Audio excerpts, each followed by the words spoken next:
We'll start the show in just a second, but first I want to tell you about today's sponsors. Blinkist is the app that helps you become a more well-rounded person by letting you read or listen to an entire nonfiction book in just 15 minutes. You can try it for free and get 25% off a subscription by going to Blinkist.com/David Pakman. Hydrant is the delicious fruit drink powder packed with essential electrolytes for hydration, and it's more cost-effective than expensive sugary sports drinks. To get 25% off, go to drinkhydrant.com/Pakman and use the code Pakman.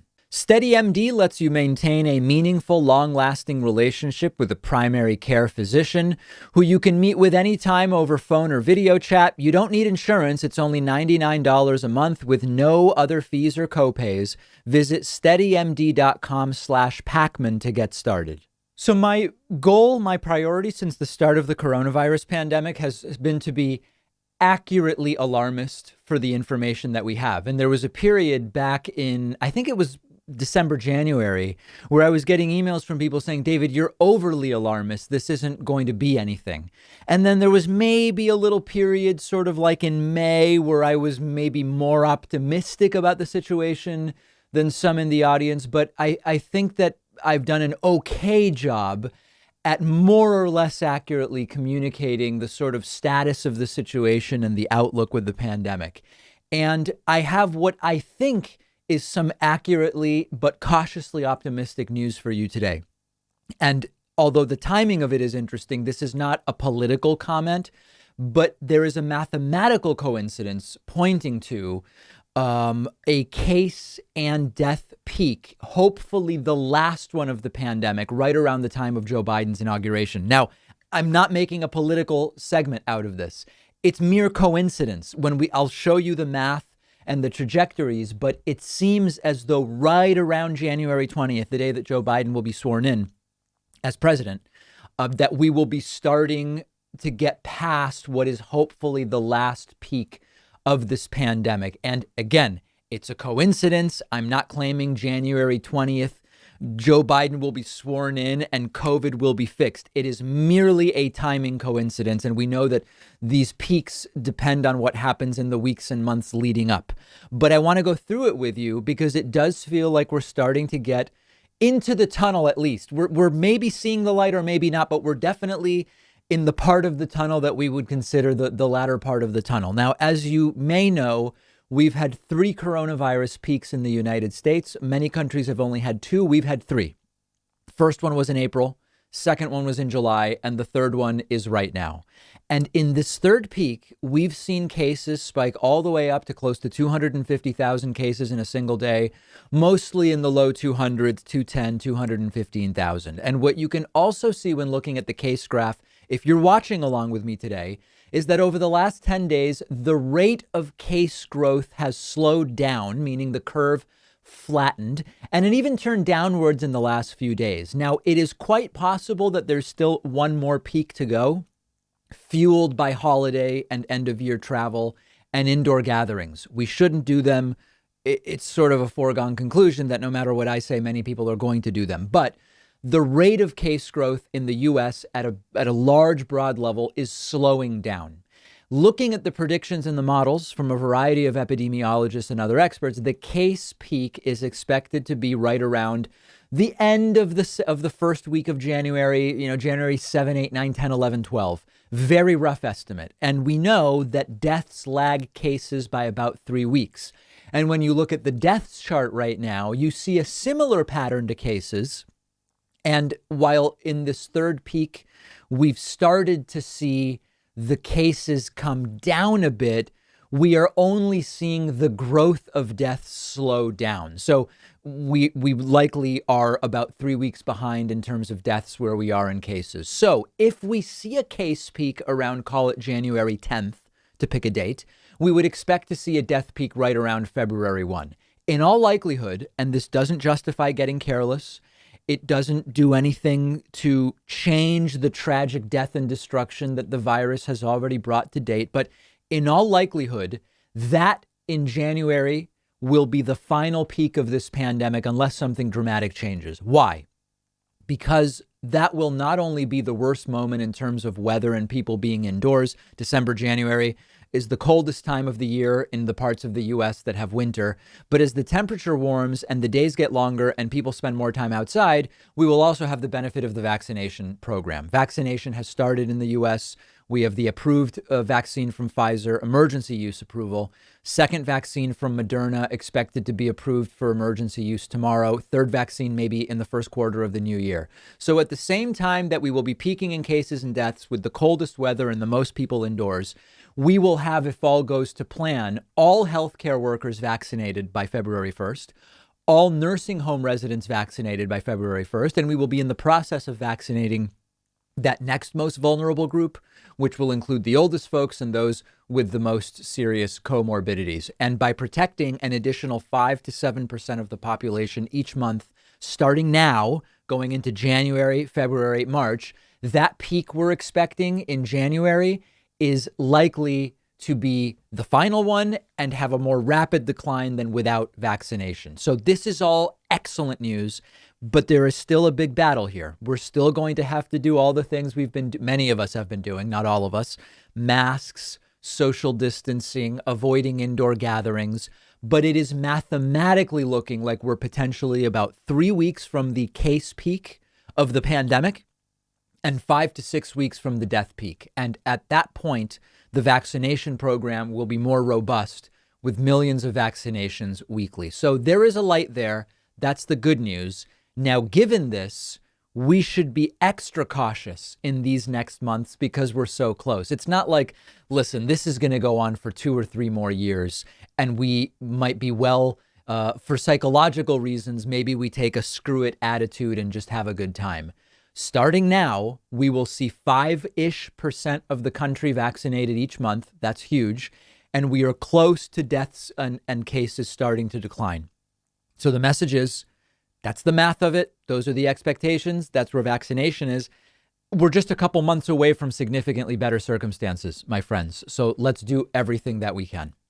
We have been speculating about the future of the Trump family with regard to vaccination. With regard to investigation. My mind is still on COVID.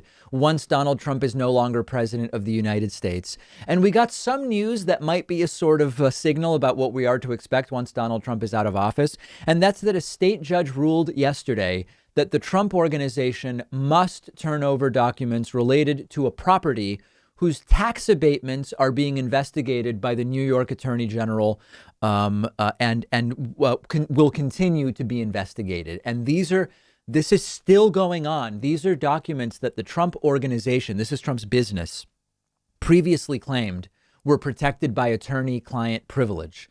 And a judge has decided that that is not the case. The Attorney General argued these documents are not privileged, partially because the Trump organization waived privilege when it disclosed certain documents to the IRS to gain benefit, and a judge agreed. And we've heard this story before, and many will say, hasn't this been ordered before? And they still haven't turned over the documents, and that is true. So what is the difference? Why do we care about this? We care about this for really two primary reasons. Number one, soon, Donald Trump is no longer going to be president.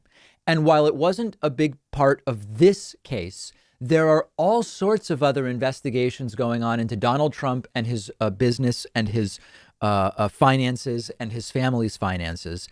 And Donald Trump is soon not going to be able to hide behind, I'm the president and this is a burden because I am the president. That's something his lawyers have frequently used to try to make the case that he should be left alone. And they've done it to some degree of success. That opportunity goes away in 35 days, I believe it is. And that's going to change this dramatically. Number two, the legal fees are going to become outrageous even for Trump. And not only is Donald Trump, listen, he can keep trying to raise money for legal fees on the basis of, I don't know, running in. Maybe that's why he'll announce that he's running in 2024 to be able to raise money, which he could maybe legally, maybe not, redirect to legal fees, even if that's a violation of campaign finance law. We don't, that's not clear yet. But we have this. We have rumors that Donald Trump is absolutely horrified about the possibility of being deposed in the sexual assault case brought by E. Jean Carroll. If that name rings a bell, it should, because we talked about her in 2016 and 2017. That was on hold while Donald Trump was president. He will soon not be president. Every indication that that story and that case is going to come back in. And Donald Trump reportedly horrified about maybe being deposed in that case. And these legal fees are going to build as the legal protections for Trump as president evaporate. And that could dramatically encumber Trump over the next who knows how many years. So this could all get really wild in the 6 to 12 months after Donald Trump leaves office. We talked about starting to see the light at the end of the tunnel as far as the pandemic is concerned. I'm starting to see the light at the end of the tunnel in terms of the Trump administration. And it's going to be a bad couple of months in terms of the virus. It's going to be a chaotic couple of months in terms of the MAGA people and the QAnoners having to adjust to this reality of Joe Biden as president. There's the possibility of violence. We can never get back the lives lost due to Trump's mishandling of the virus, et cetera, et cetera. But if you zoom out a little bit, vaccination has started. Trump is leaving. Joe Biden is coming in. We have early voting starting in Georgia, with Democrats still possibly taking the Senate. And the investigations into Donald Trump are starting, with numerous now favorable decisions by judges. Now, will they ever get the documents that the judge said have to be turned over? Maybe. And the truth is that these particular documents, like, this isn't really even the bombshell case. The point here is, at some point, Trump is going to run out of appeals and or run out of money for appeals in terms of legal fees. And if and when that happens, and I believe it's more a matter of when rather than if, this is going to become a very complicated 2021 for Donald Trump very quickly. Make sure you're following me on Twitter, where you can find me at Pakman. We're going to take a quick break, and it's really a packed show today. Let's actually keep a record of this one, because this one I think is going to be pretty good. The David Pakman Show at davidpakman.com.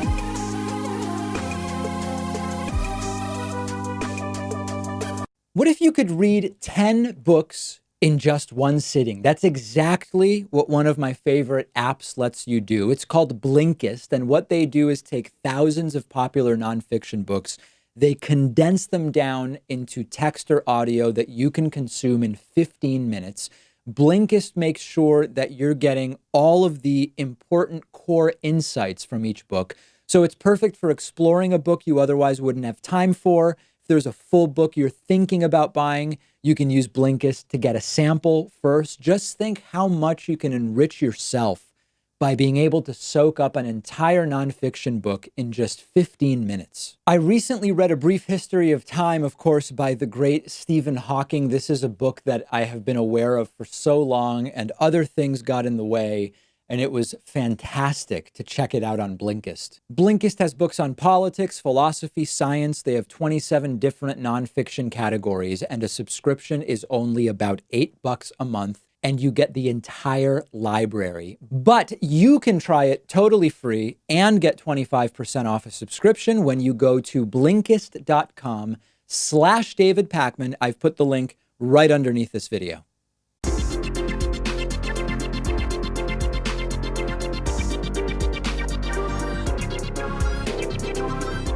The David Pakman Show at davidpakman.com. The David Pakman Show is mostly funded by members who sign up at joinpakman.com. I will not waste any more time talking about it because we have such a busy agenda, but I invite you to grab a membership at joinpakman.com, where you can also read about all the great membership benefits. Okay, Patriot Mail has become managing the hate mail we have been getting since Joe Biden won the election on November 3rd, November 7th, as it was called by the media. It's almost a job in and of itself. The hate mail has so scaled up. And I have one such example for you today. But first, a quick reminder, what is Patriot Mail exactly? Last time I checked, this was America, and I have the right to share my droplets with whoever I want. Patriot Mail. Written by patriots who hate David Pakman. Because America. And because freedom. Right. So Hatriot mail is when a professional voiceover artist does interpretive readings of the hate mail that I get.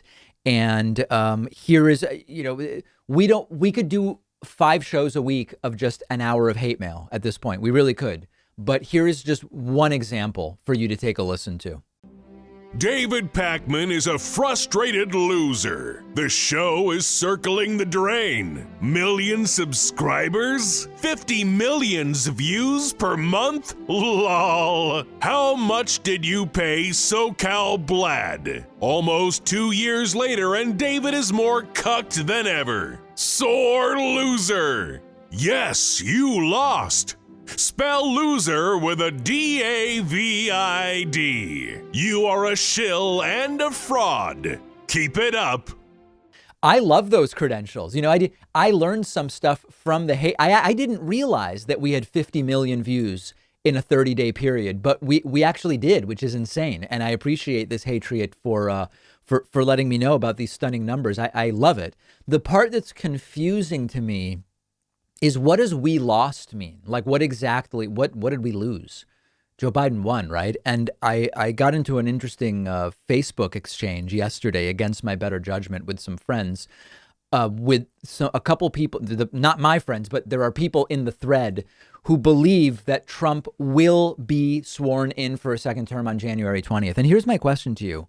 Should we be betting these people money? And what I mean is, I'm not a betting man. I don't really bet. But it seems as though there's money to be made betting money against the people who say Trump will be sworn in on January 20th. If they really believe that, I'd bet $100. I'd bet $1,000. I'd even look at betting more.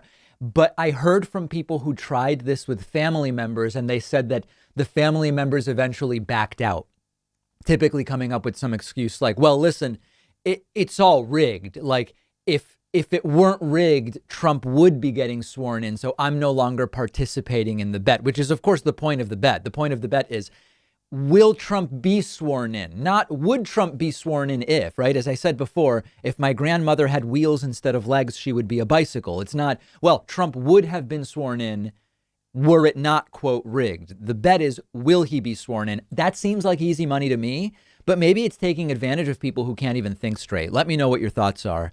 And remember that the way to fight patriotism in your community is to use the coupon code HATRIOT40 when you get a membership. This is a code that has been often used, much imitated, never equaled. HATRIOT40 saves you 40% at joinpakman.com. And it's spelled HATRIOT 40. Okay, Donald Trump's press secretary and senior campaign advisor, Kayleigh McEnany, held a press briefing yesterday. And if anything has become clear in the last 5 weeks, it's that she is absolutely determined and committed to going down with the ship in the most humiliating way possible. Kayleigh McEnany, you may remember, it feels like a decade ago, but it was not that long ago. I don't remember how long ago it was. On her first day in the press briefing room as White House press secretary, Kayleigh promised the media she would never lie to them and she would never lie to the American people. But I know. But she's done nothing but lie ever since. So let's look at some highlights, or really, I guess they would be lowlights, from what is closer and closer to being her last briefing as White House press secretary. She's asked a question, understandably, logically, about the fact, and it is a fact, that the Electoral College has voted. Will Donald Trump now acknowledge that he lost, given that the Electoral College has voted on Monday? And without a shred of irony, Kayleigh McEnany refers the question to the campaign, of which she is a senior advisor, remember. Ben. Kayleigh, now that the Electoral College has voted, does the president acknowledge that Joe Biden is the president-elect? Does he have any plans to invite him here to the White House?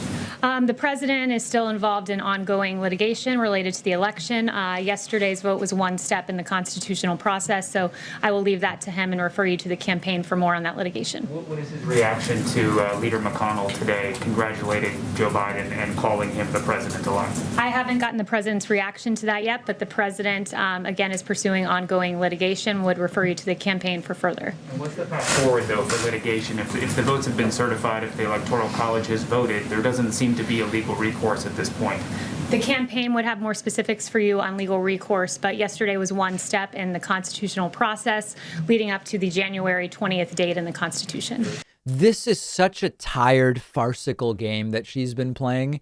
If it's convenient, she's the White House press secretary. And if it's convenient, she's the White House, she's the Trump campaign senior advisor. And you're going to have to ask the other entity about that question. It's actually completely embarrassing at this point, and she doesn't care. She just keeps using that to avoid answering questions. No question is simple for Kayleigh McEnany. The answer is always weird. She was asked a pretty straightforward question: will Trump take the vaccine? And she says Trump is open to taking the vaccine. Well, but will he take it? We don't actually get an answer to that part. Does the president plan to take the vaccine and really do it in a public way to inspire confidence among people? So the president currently at this moment has said he is absolutely open to taking the vaccine. He's been emphatic about that to me privately and to you all publicly. But he did recently recover from COVID. He has the continued protective effects of the monoclonal antibody cocktail that I mentioned.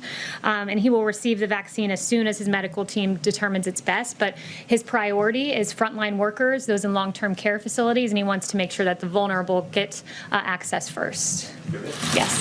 Wouldn't him taking the vaccine set an example for Americans to give them confidence? Dr. Fauci, as well as Montef Slaoui, both said today that they think President Trump should get the vaccine. If A, because for himself, but B, to set an example. Will he do that? Like, why not do it just to show Americans that it's safe? Because he also wants to show Americans that our priority are the most vulnerable. There will be some senior administration officials taking it publicly to instill that confidence. It is very important. This is not merely a cop-out answer. It's actually dangerous because Kayleigh cites as a reason maybe Trump doesn't need the vaccine the fact that he had coronavirus and recovered for it, so he has naturally derived immunity. That's still a question mark. Why, when you know that the followers of this president are disproportionately anti-science Trump brown-nosers who will do anything they can to excuse behaving less safely, we don't know how long immunity lasts after a recovery from the virus. That's an open question. We don't know whether you have stronger, longer lasting, more robust immunity if you recover from a serious case of the virus versus if you had one of those asymptomatic cases. These are open questions, and it's irresponsible for her to be saying that maybe Trump doesn't really need the vaccine or needs it less because he recovered from the virus. CDC guidelines and equivalent guidelines around the world from other country health agencies are, regardless of whether you've had the virus, when a vaccine becomes available, you should get the vaccine. Moving on, Kayleigh again says that Donald Trump will veto military funding, partially because he's angry at Twitter. David. Do you know specifically when the president will veto the National Defense Authorization Act, when he's going to send the paperwork over? And why would he veto that given the fact it passed on veto-proof majorities in Congress? So he still does plan to veto the NDAA. Don't have a timeline for you on that, but he does plan to veto it. He wants to make every effort to protect our military men and women, and will prioritize military funding in the big omnibus bill. But he also has other important priorities and I should say problems with the NDAA beyond just the absence of Section 230 repeal and beyond the inclusion of the Warren Amendment. One of the provisions of concern is provisions about troop withdrawal and deployment in Afghanistan, South Korea, and Germany. And so there are a number of provisions that. Let me remind you about that. Trump has talked about this Section 230 thing. Section 230 is a provision which essentially says that if there is illegal, libelous, or otherwise problematic content on a platform like Twitter or YouTube, it is not Twitter or YouTube that are liable. It's whoever posts it that is liable. And Donald Trump believes that if you eliminate Section 230, a lot of anti-Trump trends would be shut down. Like, for example, when Donald Trump sat at that tiny desk and attacked people on Thanksgiving Day, and then the hashtag Diaper Dawn trended on Twitter, Diaper Dawn sort of an allusion to the petulant child that is Donald Trump. Trump went crazy talking about Section 230, Section 230. If we get rid of it, Twitter would never allow Diaper Dawn to trend. Now, there's really no legal liability with Diaper Dawn, a hashtag about not just a public person, but one of the most powerful public figures in the world. So that actually wouldn't change Diaper Dawn from trending. But what Trump seems not to understand is that if Section 230 is eliminated, he likely gets banned from Twitter because of the things he posts to Twitter, which are wrong public health disinformation, election disinformation, posts that direct bullying against individuals. Trump seems to think his problems go away if Section 230 goes away. In fact, he probably gets banned from Twitter if Section 230 goes away. All right, so that's that. To get back on track, Kayleigh continues to allude to a second Trump term starting on January 20th. It's all coded language, but here she refers to, listen, we're ready for a transition and we're also ready for a continuation of power, and either might happen. The Electoral College has voted. It's over, but Kayleigh continues to play this game. Biden's cabinet picks. President Trump had the benefit of the Senate starting hearings and starting the process before he was inaugurated in January of 2017. Does the president oppose the Senate taking up Joe Biden's nominees before the inauguration? I think that's a hypothetical, and he won't get ahead of that activity actually happening. But he has taken all statutory requirements necessary to either ensure a smooth transition or a continuation of power. Just absolutely out of her mind. There's no caveat here. There's no mitigating factor. She's just pushing nonsense. The Electoral College voted on Monday. Joe Biden has 270, actually 306 electoral votes. They're gaslighting people. That's all it is. And they continue to raise money on it. Trump as recently as yesterday sending out emails saying, I need to raise $1 million in the next hour or day or whatever it was. Kayleigh asked, why hasn't Donald Trump been more visible during the vaccine rollout? I mean, this is happening. And shouldn't he be there? We barely see the president. Where has he been? He has nothing on his schedule ever. And Kayleigh, with a straight face, says it's because Trump's been so busy working. Why hasn't President Trump been more visible during this initial vaccine rollout? You have the vice president in Indiana today. Where's President Trump? President Trump's been hard at work on COVID behind the scenes. Just because you don't see him at the podium every day doesn't mean that he's not aggressively pursuing actions on behalf of the American people. He's briefed on COVID regularly, and I'm here speaking with you guys. Others are out communicating this information. All the things she's talking about, working behind the scenes, meetings, working on COVID, his public schedule is blank every day. It is the argument. Now, of course, when the president, there are things that are off a president's public schedule that the president does. But is the argument that just like having meetings about the vaccine are so secret that they can't even be on Trump's schedule? It's just more lies. Trump is doing nothing. Every report from inside the White House is that Trump is doing nothing. And then the sort of denouement here as she walks out is she of course walks out after taking very few questions and not answering any of them in any real way. You hear in this next clip as she's walking out of the press briefing room, I love this, CNN's Jim Acosta asking, Kayleigh, isn't it hypocritical for you to accuse others of spreading disinformation when you spread it every day? A beautiful question. Someone like Trump might call it a nasty question, but it's an important question. Take a listen. Really interesting turn of events, and good for those who covered what was a story all along and not Russia disinformation. Isn't it hypocritical for you to accuse others of disinformation when you spread it every day? In a logical world, okay, if actions had logical consequences, no one would want to employ Kayleigh McEnany after this absolute insanity of a White House press secretary tenure. Unfortunately, we know that she likely is going to end up with some kind of very cushy gig, either, I don't know, as a consultant at some right-wing organization or doing communications for a company that has right-wing leanings, or who knows, but she is going to have a very soft landing. If she should be unemployable based on the deceit and the lies, but she's going to have a fine landing. If you were worried about where Kayleigh goes after this, don't worry about it at all. We'll have more coverage of this and clips on the show's Instagram page at David Pakman Show. And if you want to see what happened to my umbrella in very, very powerful Boston winds, make sure you're following me on Instagram at david.pakman. A video that has taken, I guess I was going to say the world by storm. Not really. A video that has taken my followers by storm. Me barely able to handle an umbrella in Boston wind. That's on my personal Instagram, david.pakman. We'll take a quick break. Up next, Mitch McConnell. He finally did it. What is it that he did? We'll talk about it in 2 minutes. The David Pakman Show at davidpakman.com.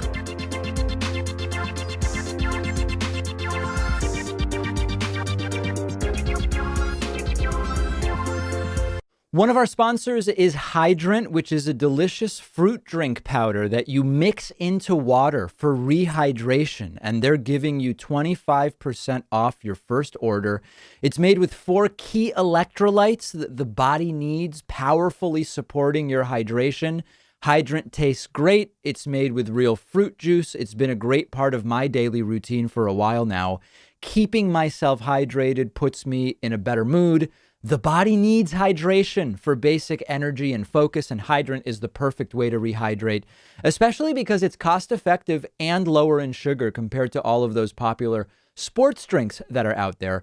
You really have to try it for yourself to see what I mean. It tastes great. They also have a variety called Hydrant Immunity, packed with vitamins A, B, C, and D, which is also very much worth trying. Hydrant has a full refund guarantee if you're not satisfied, and you'll get 25% off your first order when you go to drinkhydrant.com/Pakman, or just enter the code Pakman at checkout. I've put the link right underneath this video.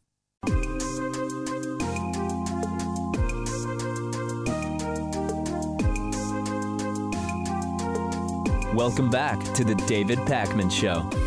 If there's anybody approximating a kingmaker remaining in the Republican Party, to some degree, it is actually 78-year-old Republican Senate Majority Leader Mitch McConnell. And love him or hate him, and I don't like the guy, he has been one of the most effective Republicans in the last decade at just getting things done when Republicans want to do something and blocking Democrats from doing things when Republicans don't want them doing things. The Merrick Garland Supreme Court nomination certainly comes to mind.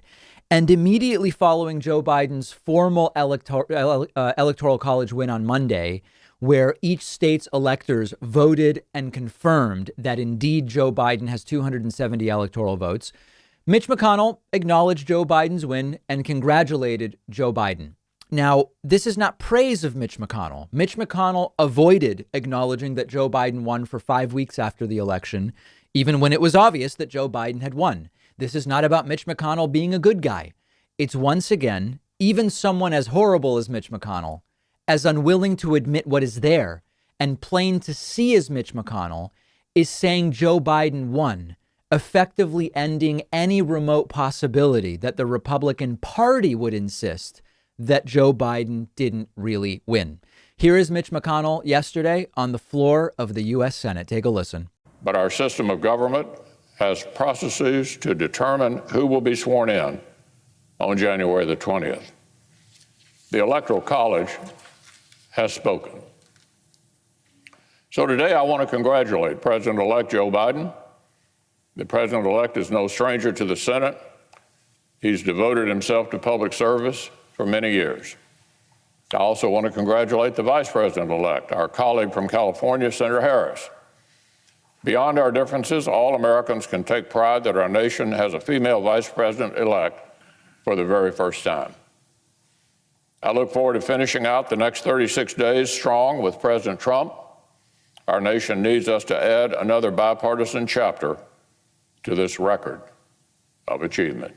So this is important for a few reasons. Number one, this signals that there's really nothing left for Trump. I mean, truly nothing to try to steal this election. Now, I know that the QAnon people and the cultists and even Trump himself and, Kayleigh McEnany, as we saw earlier, they're going to continue acting as if there's more to do.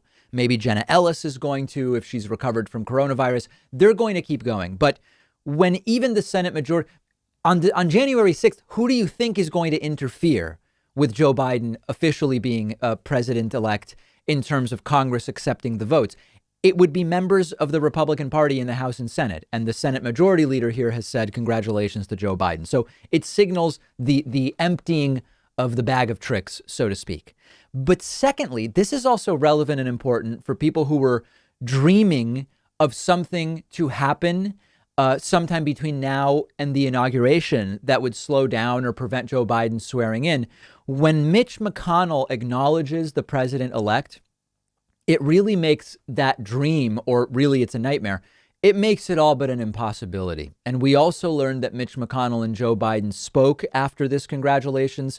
Here's Joe Biden briefly speaking to the media yesterday, telling us how that call with Mitch McConnell went. I had a good conversation with Mitch McConnell today. I called him to thank him for the congratulations. Told him, although we disagree on a lot of things, there's things we can work together on. We've always been straight with one another, and we agreed we'd get together sooner than later. And I'm looking forward to working with him. I just want you to know I spoke with him. I've been calling other members. I spoke with some other members as well. There's about a dozen calling. And as I tick them off, I'll tell you who I've spoken to. Okay? Thank you. So that's straightforward and to the point there. So slowly but surely, all of the remaining I's are dotted and T's are crossed, to nobody's surprise, except for the millions of Trump cultists who thought that this might go some other way. Now, my only concern about what Joe Biden said continues to be the same one I've had from before the election. I hope that Joe Biden is merely paying lip service to the idea of getting things done with Mitch McConnell, because it would be cartoonishly naive to think that this Republican Party is going to work with you on anything. And as I've said before, the only way you would get this Republican Party to work with you on anything, there's two scenarios in which this Republican Party might help you. One is if they determined that getting in the way of what you're working on would actually hurt them electorally. Like if they determine, imagine that there's no stimulus passed now and Biden gets to oversee a second stimulus. If Republicans determine that not doing a second stimulus is bad for them, they might actually come to the table with Joe Biden, but they would still try to make it mostly for corporations and not really for individuals. The second scenario where Republicans would work with Joe Biden or work with Democrats in general is if Joe Biden and Democrats are willing to accept such outrageous compromise to get Republicans on board that it becomes almost like a Pyrrhic victory, where it's a victory on paper, but you may actually be doing more harm than good in so working with these Republicans. So my concern continues to be the naivete if Joe Biden really thinks he's going to work with these people. He's not. Now, very quickly, Mitch McConnell became enemy number one of the Trump cult. We'll do more about this later, but just one example for you here. This is a video clip of Trump sycophant Charlie Kirk actually saying that this might be Mitch McConnell ruining the chances in Georgia of the Republican candidates by acknowledging that Joe Biden won. And so if Mitch McConnell wants to wake up on January 6th and be met with two of his Senate candidates all of a sudden trailing in Georgia, keep talking like this. Go out of your way to use the term congratulate. If he had to and was getting pressure, he could have at the very most, today I will recognize. I probably would have taken exception with that. But the term congratulations inherently means that you are applauding and recognizing an achievement of success. When do you use congratulations in your life? When people attain athletic accomplishments, when people get married, engaged. You typically don't use the term congratulations when someone just stole a bank. I love that. Charlie going full on. Charlie doesn't even stop at robbing a bank. He says it's like stealing the entire bank, just picking up the whole bank and taking it. Really fascinating stuff. So this is a similar situation to some Trumpists who now think Fox News is liberal and part of the problem. The idea that someone as wretchedly conservative as Mitch McConnell might not be a strong enough right winger just shows you how extreme the Trump cult has become. But understand that part of this is calculation by Mitch. Mitch knows they don't have the votes to actually stop Joe Biden from being president. He knows they can't do anything. And Mitch McConnell wants to get back to the standard partisan bickering and Republican obstruction of Democrats as soon as possible.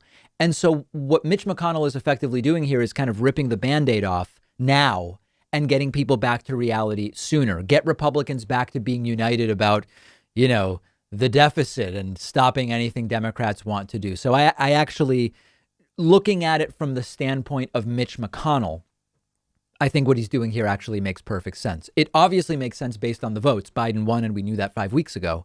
But I think it also even is the right strategy if your goal is reunite the Republican Party and let's get back to stopping Joe Biden from doing a damn thing. And they may well succeed at it.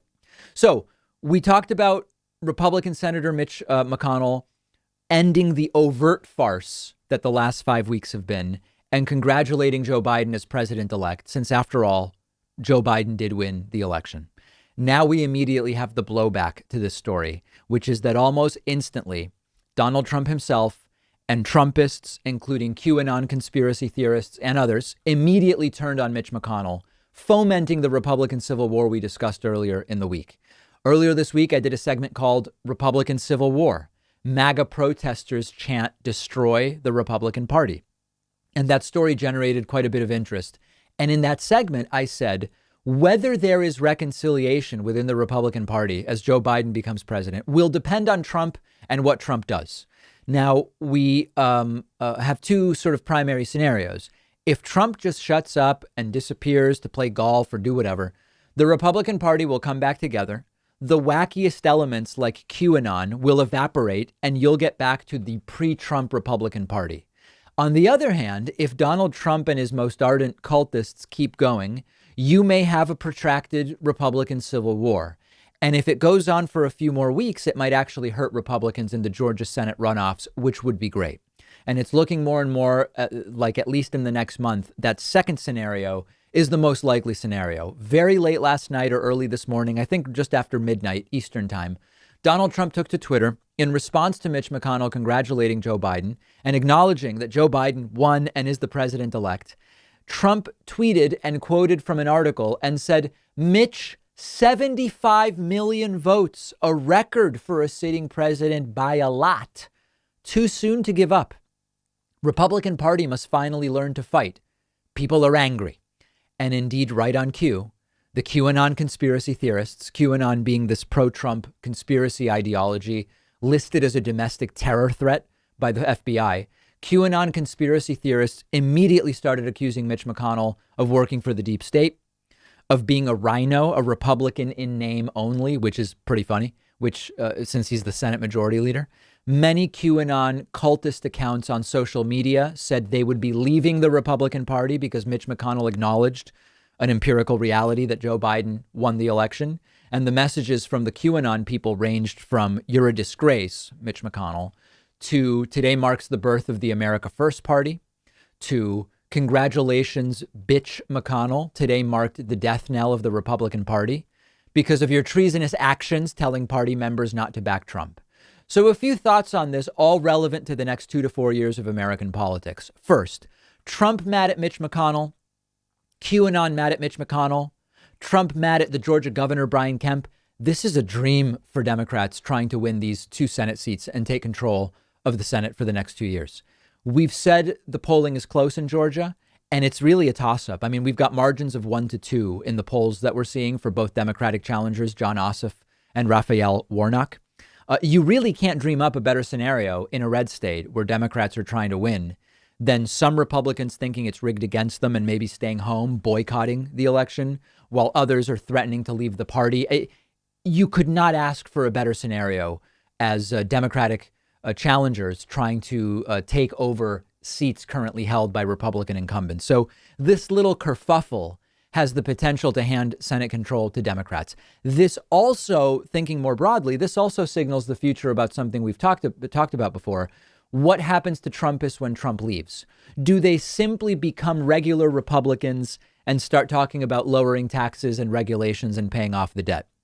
Because that's not what the QAnon types have been during the Trump cult peak years. It seems to me that for many of these QAnon and Trump cultists, it's not going to be rewarding or interesting. It's going to be too milquetoast to just be normal Republicans. And we might see some of them leave politics altogether. Some maybe get involved in something more radical. And that's exactly the signal that they're sending right now. Now, just a funny side note on the Mitch McConnell congratulations thing. Vladimir Putin and Mitch McConnell both congratulated Joe Biden this week for winning. Trump only lashed out at Mitch McConnell. I mean, it's poetically perfect. And it continues to be, but we're getting closer to the end. And I want to remind you, January 1/21. So this is our 1/1/21 membership drive. We want to start the next year off really powerfully. So on January 1st, we are doing a one-day membership special. It will be themed based on the date. So the special will be related to 1/1/21. Okay, that's all I'm saying. If you've been thinking, I kind of like what you do, David, but I don't really like your voice, or I don't really like the shape of your mouth, as someone wrote to me last week, but you like the content and you've been thinking about supporting, get on our newsletter at davidpakman.com. And then on January 1, you will be notified perfectly with instructions as to how to take advantage of this great membership special. Quick break, back after this. The David Pakman Show at davidpakman.com.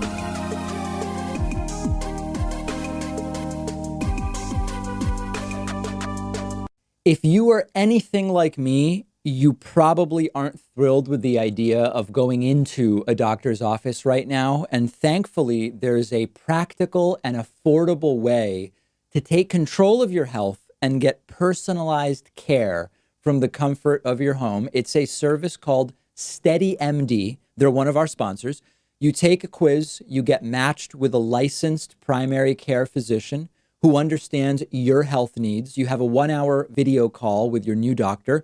You establish a meaningful relationship with them. And after that, your doctor is available to you anytime by text, phone, or video chat. This is not a random doctor on call. Each doctor at SteadyMD has a limited number of patients, so they actually have time to listen to you. You get the personal attention that you deserve. They can do almost everything an in-person doctor can do: perform medical evaluations, talk to you about health concerns, send prescriptions to your home or local pharmacy, and anything they can't do online, they'll quickly set you up with an in-person provider to do, things like blood tests, as an example. You don't need insurance. It's only $99 a month with no other fees or copays. There are so many practical advantages to using SteadyMD for primary care, and it's also so much more affordable. Go to steadymd.com/Pakman to take the free quiz, see which doctor is right for you. I took their quiz. They matched me with a doctor who specializes in my particular health needs and situation. The doctor they gave me is a really perfect fit for me and my medical needs. There's no risk, no commitment to get started. Just click the link right underneath this video. The David Pakman Show at davidpakman.com. I have to admit that this story kind of bums me out, and you'll understand why in a little bit. It relates to my youth in some sense. Fox Business host Maria Bartiromo is now sinking so low that it's actually depressing.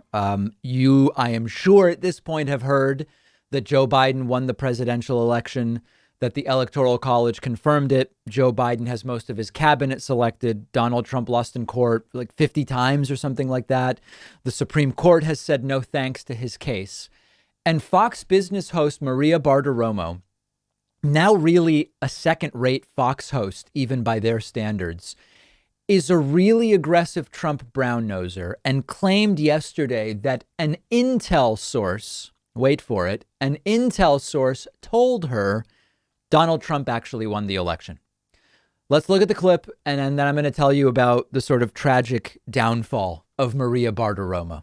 An intel source telling me that President Trump did, in fact, win the election. He says that it is up to the Supreme Court to hear suits from other cases across the country to stop the clock. This follows the High Court's refusal to hear the lawsuit from Texas Attorney General Ken Paxton challenging results in 4 swing states. Now, you might say, well, David, if an intel source did tell her that, she's not lying. She's merely reporting it. And the intel source could simply be wrong or mistaken. But is that really the argument you want to make? That's the hill you want to die on? Maria Bartiromo is more than 50 years old, and she's been a journalist in some way, shape, or form for almost 30 years. And we're standing behind what she said is okay and responsible to air, as long as some intel person really did tell her with no vetting or connection or actual evidence. She says, this is what they told me. It's actually shocking how Maria Bartiromo has fallen from being a great financial reporter to being what is in short a conspiracy theorist Trump suck up. That's what she is at this point. And the way this relates to my youth is when I first got into trading stocks back in the year 2000, when I was in high school, I started watching CNBC because I guess that's what you do, or at least what you did at the time. And at the time, Maria Bartiromo really did excellent interviews of big time Fortune 500 CEOs. She would hold them accountable. Her interview preparation was second to none. She was fantastic. And she was the first TV journalist to report live from the floor of the New York Stock Exchange. She won Emmys for that. She was well recognized by the Italian American community in New York City, related to her amazing story, working her way up from her early days in Brooklyn as a kid, being a coat checker at her dad's restaurant. I mean, it's just an amazing story. And she was a top-notch interviewer for more than a decade. And then she joined Fox in 2013. Things sort of started to get a little bit shaky.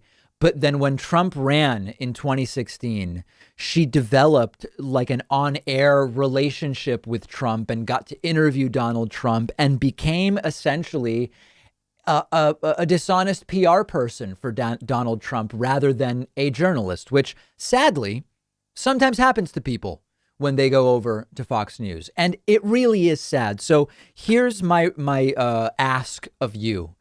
Don't let this happen to me. Hold me accountable. I don't think it would happen, but I'm telling you right now, if I do something like this, you can go ahead and cancel your membership. It would be embarrassing and pathetic to me, to my family, to the people that have supported this show. But I'm sure it's lucrative for her. And who doesn't want to have a friend in the White House, right? That's actually one of the things that sometimes I think those who are only very casual observers of media don't get, which is that the appeal of access to people in power makes media people do really crazy things sometimes.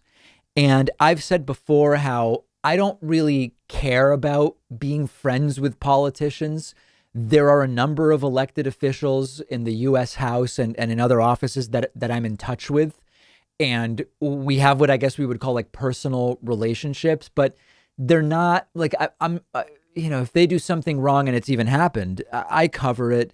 And I'm not really impressed. I've said we shouldn't deify these people, but maybe when it gets to a certain level and it's the president, maybe if the president wants to be your friend, you just repeat whatever nonsense the president wants you to say. I don't know. But it's really a tragedy what's happened to Maria Bartiromo. I have completely unsurprising, not shocking news for you today. A 50-year study of tax cuts has determined that when you give the very rich tax cuts, things don't trickle down and inequality actually gets worse. Now, if you understand economics at all, you would say, David, how is this even a story? But there's a large part of this country that still thinks you give tax cuts to the rich, money trickles down and it reduces inequality and everything's good. This is a paper from the London School of Economics and King's College London, and it looked at 50 years of tax cuts for the wealthy across 18 different countries.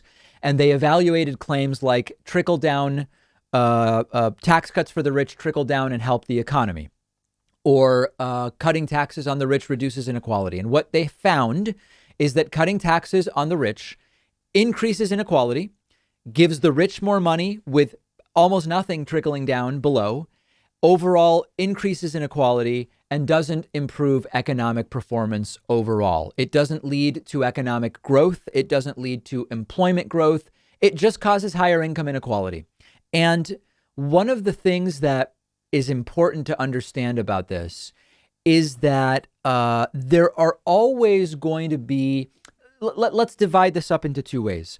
I think that for a lot of just average people who don't study economics, this idea was always a hard sell. I think to just normal folks who have not been radicalized to fall for trickle-down economics, if you go to normal people who just work a job and don't think too much about it, and you say, hey, if we give tax cuts to the really rich, do you think it helps you?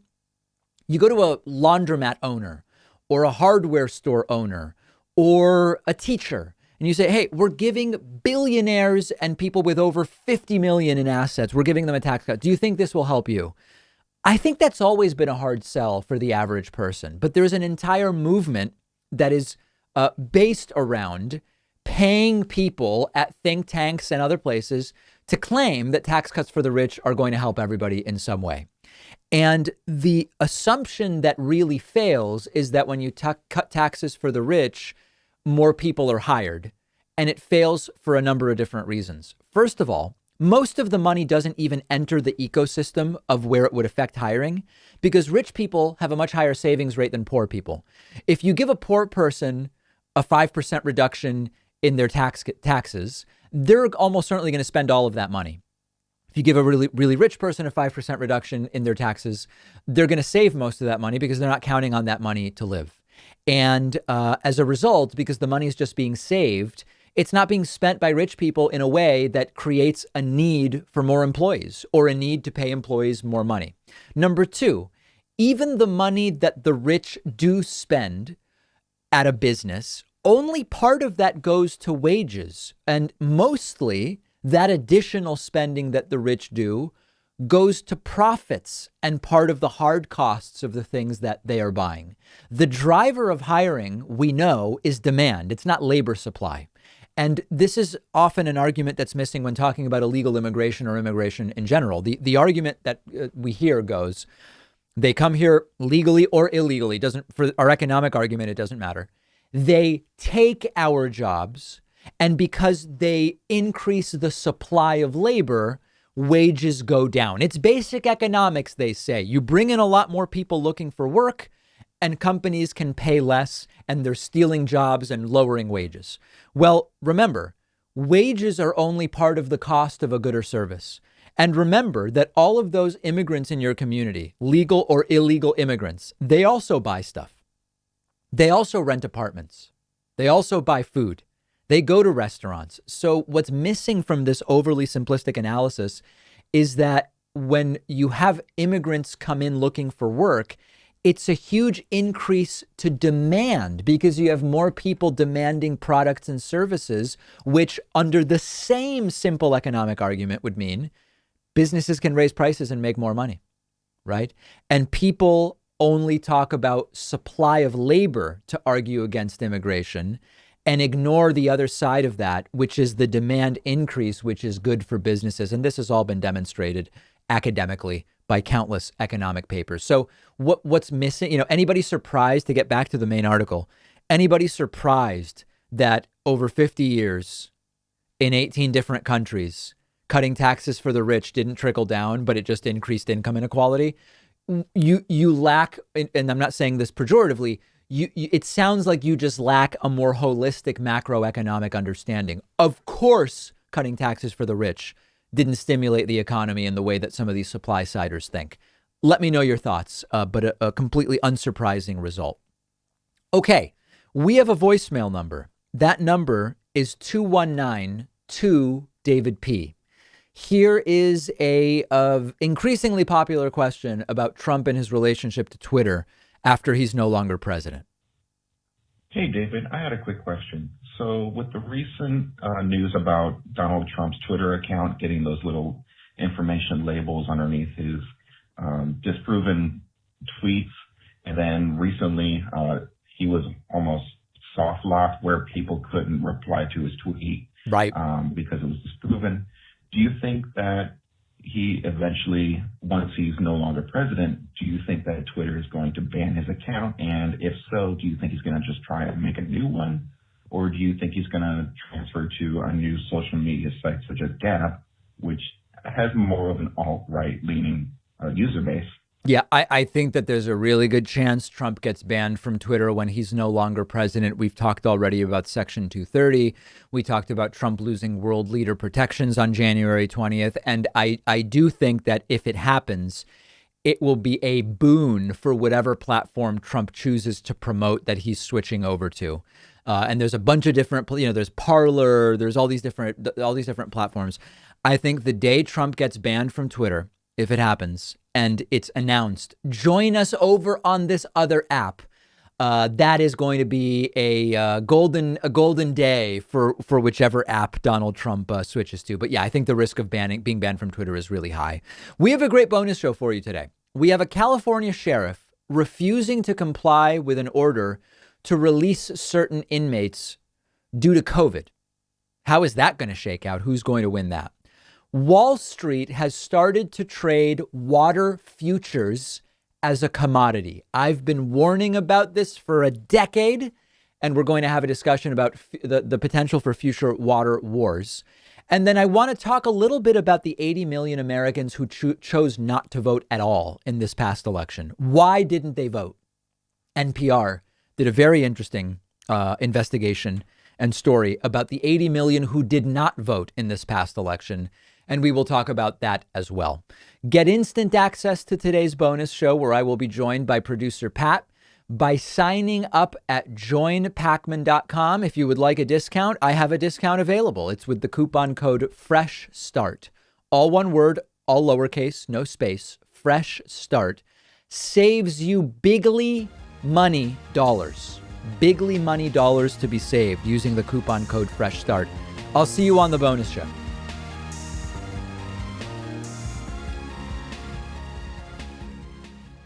Thanks a lot for watching today's show. I just want to take a second to tell you about today's sponsors. Blinkist is the app that helps you become a more well-rounded person by letting you read or listen to an entire nonfiction book in just 15 minutes. You can try it for free and get 25% off a subscription by going to Blinkist.com/David Pakman.